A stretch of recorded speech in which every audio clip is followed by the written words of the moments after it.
Welcome back. Now that we've created the datasets and the link services, let's move on to creating. So to do that, let's go back to Azure Portal.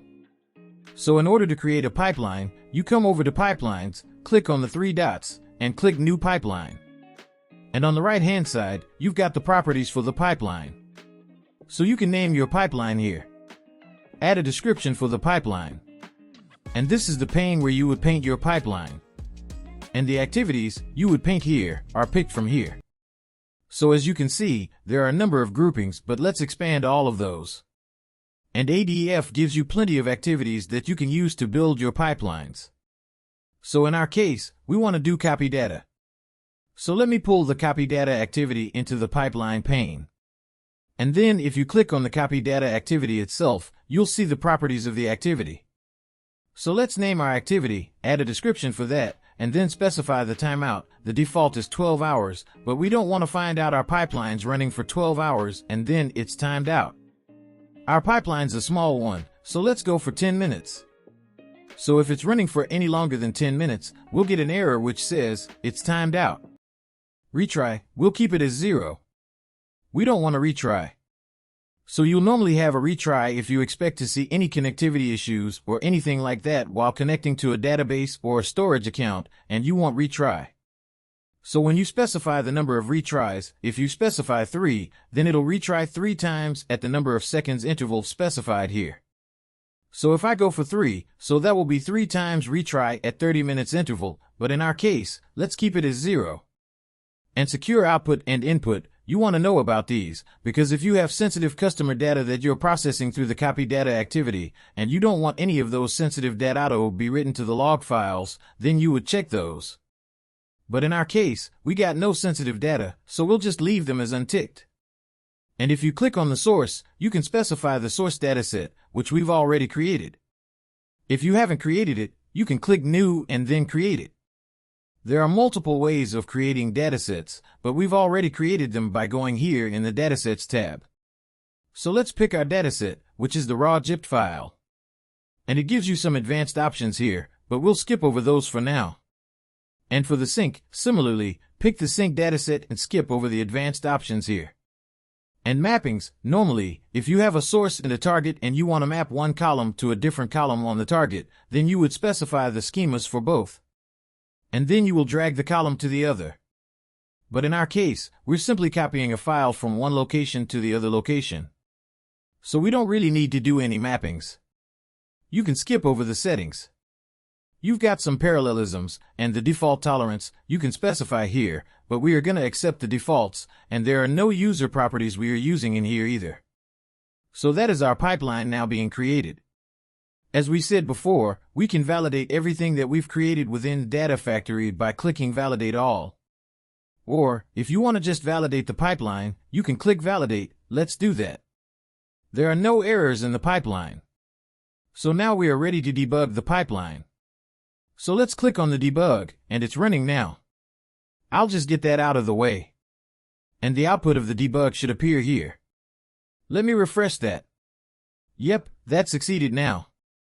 So you can click on this to find out the input to the pipeline, output from the pipeline, and the details.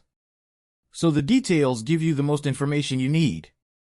In our case, as it says, we copy data from Blob Store to a Data Lake Storage Gen 2, and the data read is 5 kilobytes. And the written data is 26 kilobytes. The increase is because we had a compressed file here, and we got an uncompressed file here. And it tells you how long it took to queue, and how long to transfer the data, and all of that. But in our case, actually things happened fairly quickly. But if you have a big job, you can come in here and identify what's taking longer, and whether you can do any performance improvements. So let's close that. And one last thing to do here is, now that we're happy that the pipeline's run through, we want to save this pipeline in our Data Factory. So let's do Publish All. So that'll publish the pipeline into Data Factory, and that's now saved. So now that the pipeline's run through, you would be interested in knowing what data it's copied and whether it's done the right thing. So let's check the results.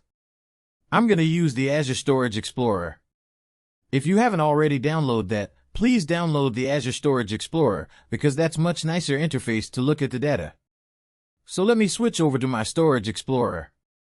So I am into the Azure Storage Explorer, as I have already used it. Hence it is keeping my logged in information. But when you come in here for the first time, you will see not much information here. And if you click on this little man, and you can add an account. So you need to log in using your Azure credential. I have already explained this in our earlier session. And once it's signed in, you'll see all the storage accounts you've created. So we got the SA storage account and the DL storage account. So this was our raw data, so that was under the container population. So that's our zipped file, but this is the one we are interested in. So that was going to be under raw, and we got the file already. Let's have a look at the file. You can download the file to look at the contents of it. So let me click download, and then it goes into my downloads folder on the local drive. So click open, and it is being transferred from the storage account to my local drive. So that's done now. So let me go to open it with Excel. You'll see that actually I've got this tab delimited file. And the contents are as expected as well, which is great. But one thing you might realize is actually we were going to output the data into the raw container with a folder population.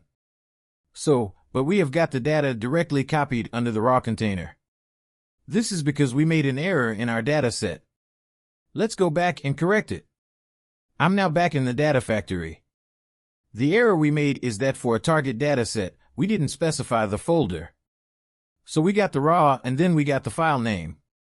So let's add population and now go back to the pipeline itself. And then if I run debug, it should output the data into the population folder. It succeeded now. So let's go back to the Storage Explorer and have a look at it. So we are under the raw container. Let me refresh. And we got the folder population, and under that, we got the file. So let's go back to this one and delete the data, because we don't really need this old file. So that's been deleted. So let me come back here and click Publish to publish the changes we made. Okay, that's all completed. This is the end of the session. I hope you enjoyed the session. I'll see you in the next one.